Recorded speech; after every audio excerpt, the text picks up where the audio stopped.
Selamat datang di channel Jurit Malam. Channel yang akan membuat kamu merasa bersama kami, tidak dalam ketakutan dan kesendirian. Ingat, jangan mendengarkan atau menonton ini sendirian. Resiko ditanggung sendiri. Cerita ini dari Rika. Kejadiannya udah cukup lama, tapi gak disebutin tahun berapa. Sebelum bapaknya meninggal, Rika sempat mendapatkan pesan kalau di suatu tempat, di salah satu rumah yang bapaknya tinggalin, diwariskan untuk Rika. Ada beberapa di dalam rumah tersebut. Rumah tua itu warisan terdahulu dari buyutnya dan diberikan ke beberapa generasi. Di dalam rumah itu katanya terdapat emas yang memang disimpan oleh eyang buyut untuk anak cucunya nanti, saat mereka benar-benar kondisinya terpepet dan sangat membutuhkan. Saat itu Rika hanya berpikir, oh ya sudahlah. Hanya itu yang dia ingat tentang pesan almarhum bapaknya. Waktu bapaknya meninggal, Rika waktu itu belum menikah. Dia sudah ada calon, yaitu pacarnya, dan memang siap untuk menikah.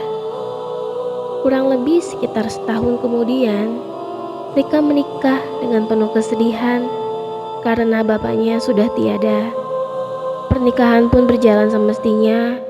Rika teringat almarhum bapaknya. Ada satu rumah yang memang ditempatin sama bapaknya dan ibunya. Adalah rumah warisan turun-temurun. Jika kondisinya terpepet dan sangat membutuhkan, bisa diambil. Tapi dengan satu syarat, harus sudah punya anak. Detail pesannya kurang lebih seperti itu. Dalam perjalanan kehidupan Rika dan keluarga, semuanya berjalan dengan mulus. Suaminya bernama Jody, sampai akhirnya mereka dikaruniai seorang putra. Ada kisah menarik tentang silsilah keluarga Rika. Rika adalah anak tunggal dari bapaknya. Bapaknya juga anak tunggal, kakeknya juga anak tunggal. Mbah buyutnya kesana juga sepengetahuannya anak tunggal. Akhirnya Jody berpikir, jangan-jangan mereka akan punya anak hanya satu. Karena Jody dan Rika malah berharapnya pengen punya anak lebih dari satu. Tapi mereka berpikir itu hanya kebetulan saja. Anak lelaki mereka masih bayi, lagi senang-senangnya. Rika jadi keceplosan bercerita ke Jody, karena sebenarnya itu pesan rahasia almarhum bapaknya. Jody pun mendengarkan Rika bercerita. Jadi gini, bapak sebelum meninggal, kalau di rumah itu di bagian belakang, kalau digali ada emasnya. Masa sih, Rik? Tanya Jody. Iya, beneran. Kalau mau diambil atau mau dipakai, syaratnya harus punya anak dan harus dalam keadaan kondisi terpepet, kata Rika. Jody hanya diam. Dari apa yang Rika tangkap, ekspresinya Jody gak banyak komentar. Waktu itu cuma bilang iya aja. Kehidupan berjalan. Anaknya Rika waktu itu usianya udah setahun lebih. Sudah belajar berjalan. Dari situ Jody mulai sakit. Sakitnya cukup keras dan sudah dibawa ke beberapa dokter. Begini kejadian awalnya. Saat itu Jody pulang dari kantor. Sampai rumah mukanya pucat sekali. Di bagian matanya seperti menghitam, seperti orang yang kurang istirahat.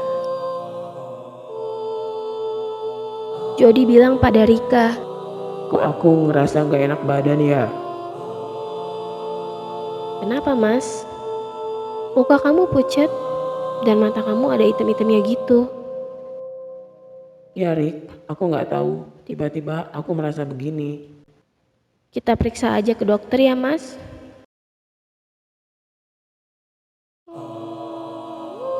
Jody pun menjalani perawatan ke beberapa dokter. Semua dokter selalu bilang biasa sakitnya, gak masalah. Padahal sudah dikasih obat, tapi gak sembuh-sembuh. Mereka pun sudah bolak-balik ke beberapa dokter. Sempat dirawat di rumah sakit, tapi kondisinya semakin parah. Aku mau minta maaf Rik. Aku udah ngerepotin kamu. Aku juga udah terlalu lama sakit. Gak enak sama kantor. Aku mau mengundurkan diri. Kalau kayak gitu, emang gak sayang mas? Ya sebenarnya sayang, cuman gak enak Rik makan gaji buta. Aku seperti ini sudah 1 bulan. Ya mas, kamu udah lama sakit kayak begini dan makin kesini, jujur, aku lihat kamu semakin parah sakitnya dan tambah kurus kering mas. Kalau malam, Jody itu suka mengerang kesakitan. Bahkan belakangan, dia suka kebangun dari tempat tidurnya. Jody kayak orang yang lagi ketakutan, orang bingung. Matanya melotot keluar, badannya menggigil. Matanya juga seperti jelalatan kemana-mana. Kondisi Jody semakin parah. Mereka sepakat untuk pisah kamar, takut mengganggu anaknya agar bisa tidur pulas. Sekali Rika nengokin Jody ngerawat dan membantu kebutuhan segala macam Jody di kamar. Kondisi tersebut cukup membuat Rika lelah sebagai seorang ibu dan istri. Merupakan benar-benar perjuangan dan cobaan. Masuk bulan kedua, kondisi Jody itu udah total di rumah aja. Sekalipun keluar ya cuma ke dokter. Semua dokter pun bingung. Mereka gak tahu Jody itu sebenarnya sakit apa. Ketika dicek ke dokter spesialis penyakit dalam, semuanya normal, semuanya sehat-sehat saja. Akhirnya, mereka mencoba cari orang pintar atau pengobatan alternatif. Jody langsung setuju. Padahal, Jody itu salah satu orang yang gak percaya begituan dengan orang-orang sakti atau orang-orang yang memberikan pengobatan secara alternatif di luar ilmu kedokteran. Mereka belum dapat orang pinternya karena Rika mencarinya dengan ngasal. Cuma bilang ngakunya pintar. Sakitnya Jody gak sembuh-sembuh. Kondisi jadi makin buruk sampai akhirnya Jody pernah di titik kayak orang gila yang udah hilang ingatan. Lupa dengan Rika. Ketika melihat Rika jadi ketakutan. Kamu siapa? Kamu siapa? Mau apa kamu kesini? Tolong jangan ganggu saya. Ampun, ampun. Jody seperti orang ketakutan. Rika bingung. Mas, kamu tuh kenapa sebenarnya? Kenapa mas? Tapi di lain waktu, Jody kembali normal. Biasanya Jody merasa ketakutan selepas maghrib sampai jam 10 malam. Baru mulai agak tenang. Nanti di jam 2 pagi kayak ketakutan lagi. Seperti itu terus setiap hari. Selepas subuh jam 8 pagi, kondisi Jody baik-baik saja. Fresh, segar, dan bisa diajak ngobrol. Ketika Jody sedang tenang, Rika mulai mengajak ngobrol Jody. Sebelumnya aku mau minta maaf ya mas. Iya, kamu mau minta maaf kenapa? Aku tuh merasa kamu mendem sesuatu ya mas. Jody cuma diam. Ada sesuatu yang dirahasiakan dari aku ya mas. Bener gak sih mas? Ditanya seperti itu Jody hanya diam dan cuma menggeleng. Rika menyudahi obrolannya. Meskipun Rika masih belum puas dengan jawaban Jody karena melihat kondisinya Jody yang seperti itu. Oh, ya udah kalau gitu Mas. Kalau Mas nggak ada yang disembunyiin, pertanyaanku yang tadi lupain aja ya Mas. Jody pun hanya mengangguk. Ketika Rika keluar dari kamar Jody untuk bikin sarapan, Rika masuk bawa nampan berisi makanan untuk Jody. Tiba-tiba Jody jatuh terlutut dan bersimpuh di depan Rika. Bahkan Jody mencium kakinya Rika. Rika bingung. Nampan makanan langsung ditaruh ngasal dan diangkatnya Jody agar berdiri lagi. Apa-apaan kayak gini Mas? Tiba-tiba seperti ini. Kenapa kamu? Jody hanya menangis sesenggukan.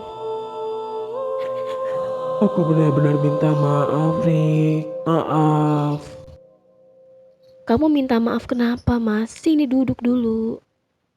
Jody akhirnya duduk.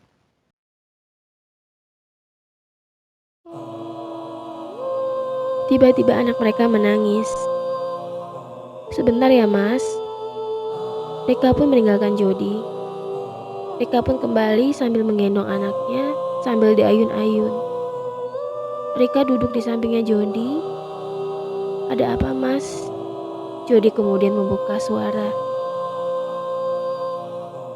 Maafin aku, Rik.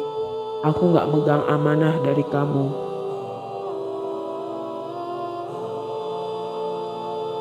Langsung aja ke intinya Mas. Jadi gini, Rik. Aku diam-diam pergi ke rumah warisan milikmu dan menggali di mana yang disebutin sama kamu. Jujur, waktu itu Mas penasaran, bener nggak? Atau cuma bohongan doang? Atau hanya itu isapan jempol aja? Rika hanya diam, berusaha tidak memotong Jody agar dia bercerita semuanya. Rumah itu kan kosong ya, Rik. Aku diam-diam ke sana.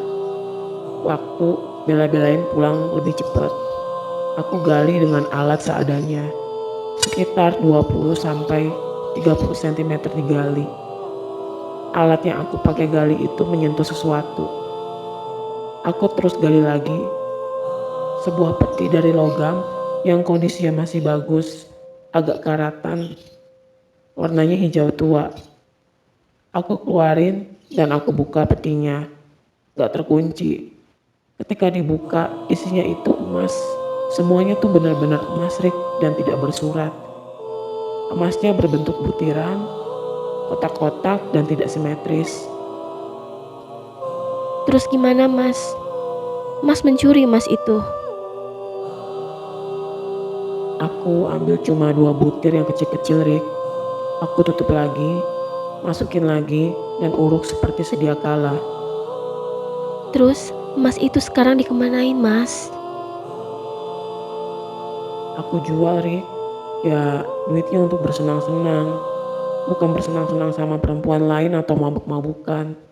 Cuma traktir teman-temanku, hangout, dan makan. Kamu masih ingat kan? Aku pulang dengan kondisi muka pucat. Iya Mas, aku masih ingat.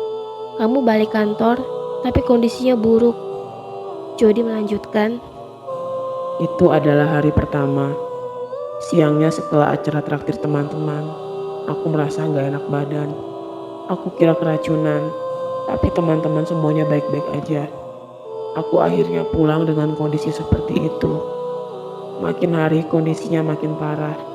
Ada yang gak beres dengan perbuatanku waktu itu. Aku mencuri dan ini adalah balasannya, Rik. Setiap malam aku ketakutan. Aku teriak-teriak. Saat tidur aku bermimpi. Dan saat terbangun, aku ngeliat kamu. Ngeliat apa Mas? Kamu bermimpi apa Mas? Aku ngeliat bapak kamu, Rik. Astagfirullahaladzim. Rika langsung istighfar dan teringat almarhum bapaknya.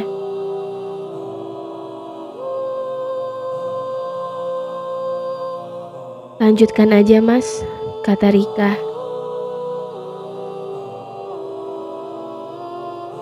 Bapak kamu datengin dalam mimpi, dalam wujud yang sangat gak menyenangkan, Rik. Wujudnya pocong, dia marah. Hampir setiap hari aku bermimpi bapak kayak begitu. Dia marah dengan apa yang udah aku lakuin. Dan saat itu pun aku kebangun. Di sana aku itu ngelihat kamu kayak aku ngelihat bapak dengan wujud pocong. Aku ngelihat langsung, bukan dalam mimpi. Aku langsung lari. Pas aku nengok ke belakang udah gak ada. Hampir setiap hari aku mengalami hal itu, Rik. Mas, aku itu ikhlas kamu ngambil emasnya. Mau dipakai untuk bersenang-senang yang positif. Kamu traktirin teman-teman makan siang, aku ikhlas. Cuman yang bikin aku keberatan dan bikin aku kesel, kenapa kamu gak ngomong dari awal? Mungkin kalau kamu ngomong dari awal, kita cepet bisa nemu obatnya. Kayak ke makam bapak, kita minta maaf di sana, mungkin akan dimaafkan sama bapak. Aku juga minta maaf, Rik. Aku malu beneran.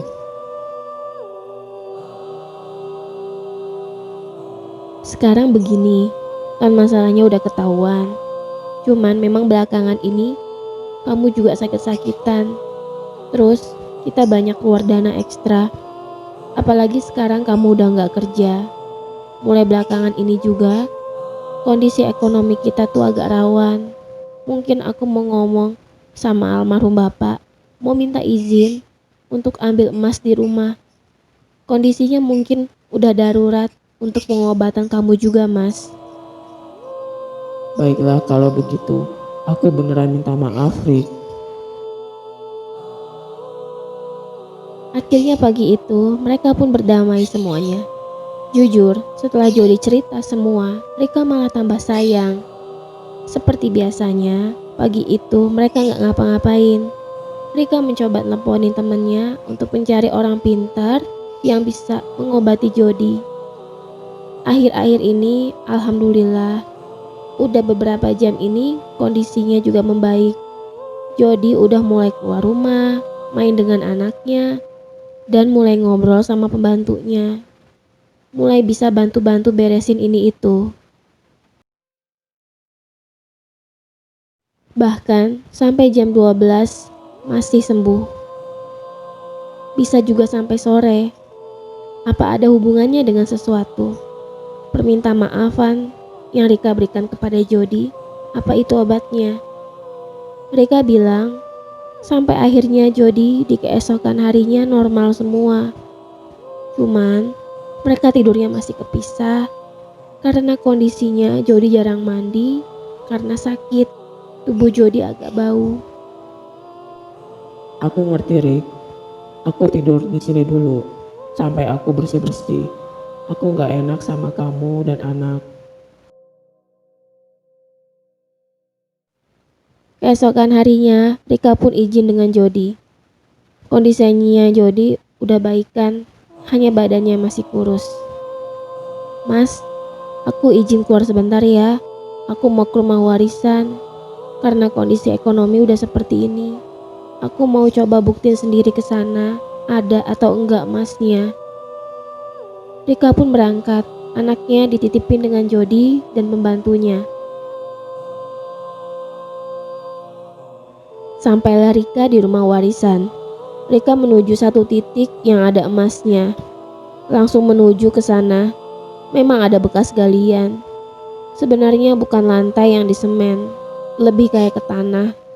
Jadi ada bekas galian masih terlihat.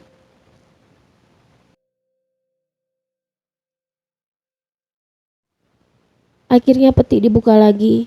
Sebelum dibuka, Rika berkata dalam hati, Pak dan semua leluhurku, kondisiku saat ini sekarang lagi begini.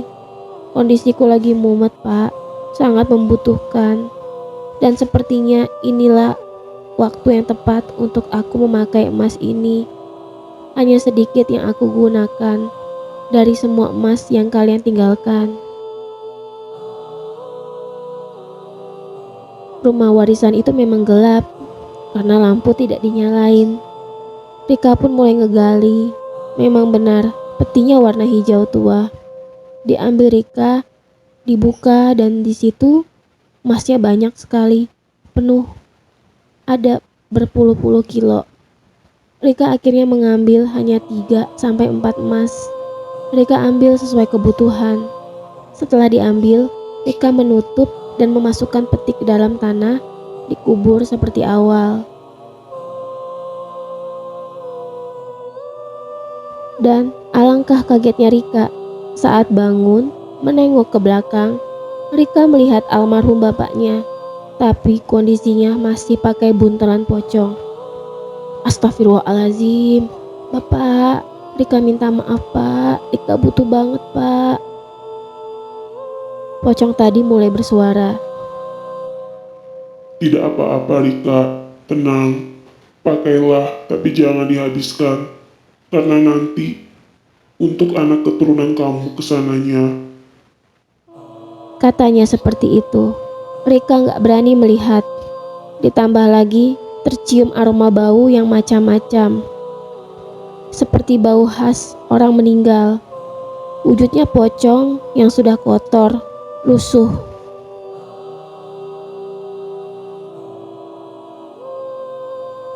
Ya Pak, baik Pak, terima kasih. Rika pun pergi dari rumah warisan itu. Baru beberapa langkah berjalan, tiba-tiba suara tadi muncul lagi. Rika, kamu mendekat ke sini sebentar sebelum kamu pulang.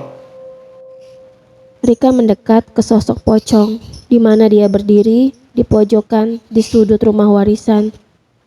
Rika melihat berkali-kali, itu memang bapaknya. Di bagian bawahnya ada ikatan. Ya Allah, kok gini amat ya? Aku tuh takut Pak, takut lihat bapak begitu. Udah, gak usah takut. Ini Bapak Rik. Akhirnya Rika pun memberanikan diri. Rika mencoba mengingat kenangan bersama bapaknya waktu masih hidup. Rika sangat menyayangi bapaknya. Aku gak boleh takut, aku gak boleh takut. Perlahan-lahan rasa takutnya mulai hilang. Rika melihat ke atas, sudah tidak menunduk lagi, sampai menatap wajah bapaknya. Wajah orang yang meninggal, hampir sama seperti terakhir Rika melihat bapaknya sebelum dikubur. Sosok bapaknya bilang, Kamu yang baik-baik ya nak. Ingat pesan Bapak. Apa yang udah kamu lakuin itu benar. Dan sebenarnya gak ada masalah dengan apa yang dilakuin sama suami kamu. Itu hanya pelajaran kecil dari kami dan para leluhur kami. katanya seperti itu. Iya Pak, saya juga sekalian mau menyampaikan permintaan maaf dari Jody. Iya, semuanya udah selesai Rik. Sekarang pulanglah kamu. Rika pun permisi. Permisi Pak, saya pulang dulu. Terima kasih ya Pak. Rika pun pulang ke sana, buru-buru dan bertemu Jody yang sedang memasak. Mas, aku udah ngambil nih masnya. Mas dulu jualnya gimana?